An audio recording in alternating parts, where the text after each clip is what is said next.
Hello everyone and welcome back to Milo Farms. Want to do a quick video today on how does Light-O-Rama work. So the Light-O-Rama controllers that we have here at the farm are the older style that can do the incandescent or LEDs. They do not do the RGB, the red, green, blue lights like they have now for the fancier versions. So these are an older style, but I think they're very well tested and they work really well and are very reliable. So first thing we have is these controllers or control boxes. So this in our case is labeled control box number 1, and as you can see inside it has 16 different outputs, 8 on each side, that go down and they control all these wires at the bottom. They're all labeled, and as you can see we have all these wires going to each different item that we're flashing. So each channel can control a different string or strings of lights at the same time. So at the top of the box you can see these two network cords right here. One network cord goes back to our LightORama Director, which we have in the garage, or if you had a computer that was running the program, you would have it going back to that into your house. Then the other wire goes out of that box, comes over to the next box that we have here, and then one more box that's also on the property as well. So these network cords, like I said, the one comes from the computer or the director and then comes to the first box or whichever box, then comes out of that next box and then daisy chains to the next box. So each controller that you have would just have one network cord coming to it, and then if there's another one, it would have one going out as well. Then the next item that we have is this FM transmitter you can see mounted way up there. That transmitter transmits the music so people can listen to it out on the street. So that transmitter then is linked back and plugged into power as well as plugged into the director or the computer. This is the LightORama Director.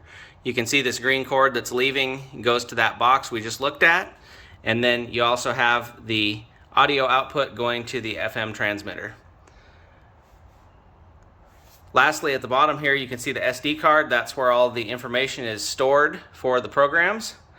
And if you didn't have the LightORama Director, you would have a computer running the program that would have to run continuously to be able to keep the light show running. So we opted for this so we didn't have to have our computer running the whole time. All right, the next thing that you're going to need is going to be your lights or whatever you're going to be running with the LightORama. So in our case, this is the setup that we kind of have out there. Not all of it is out there, but you don't have to use every single channel.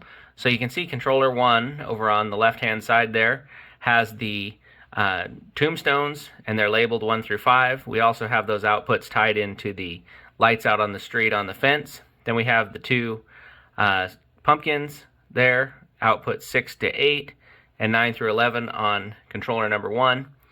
And then over on controller 2, it's designed to run those faces, but we have those tied into other things because it kind of makes them flash with the same sequence and works pretty well.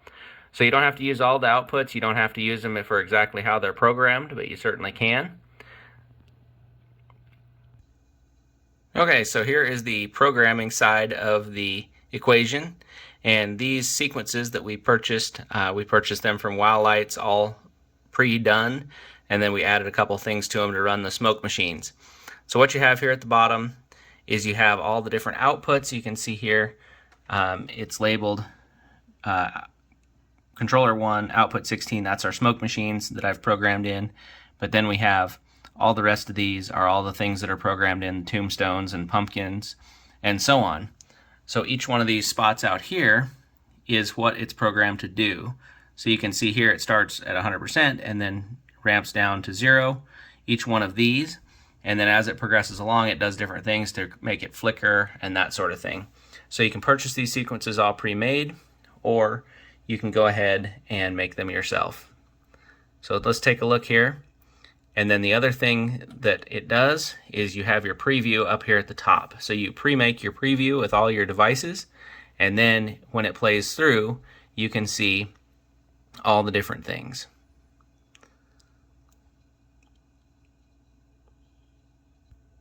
So there is tons and tons you can do with this program, not even touching the surface on the whole thing, but that is something that you can really get into. You can really spend a lot of time on the programming. So once you have your sequences put together and saved, you'll put them in a certain file on your computer and save them, and then you'll move on to the next part of the program. So here's the last piece that you need, and that is the Light-O-Rama hub. So you can see on here, if you're going to run the shows off your PC, you would use these choices up here on the left. And if you're going to run your show off of the director, like we are, the MP3 director, you would use this to create your new SD card. You create the show on here, you'd compile all your different sections that you would like, and then you go ahead and put them on the card and stick it in your director. Once you're in there to create the show, there's several different options. You can have the director keep track of the time and start the show at the appropriate time, or the easiest way is to have it start the show when anytime power is applied to the director and the controllers. So that's what we have. So that's just kind of a very brief rundown of everything, and just so you can kind of see how it works, just very briefly, you're going to need the controllers, however many you would like, 1 to, I can't even remember the total number you're allowed to have.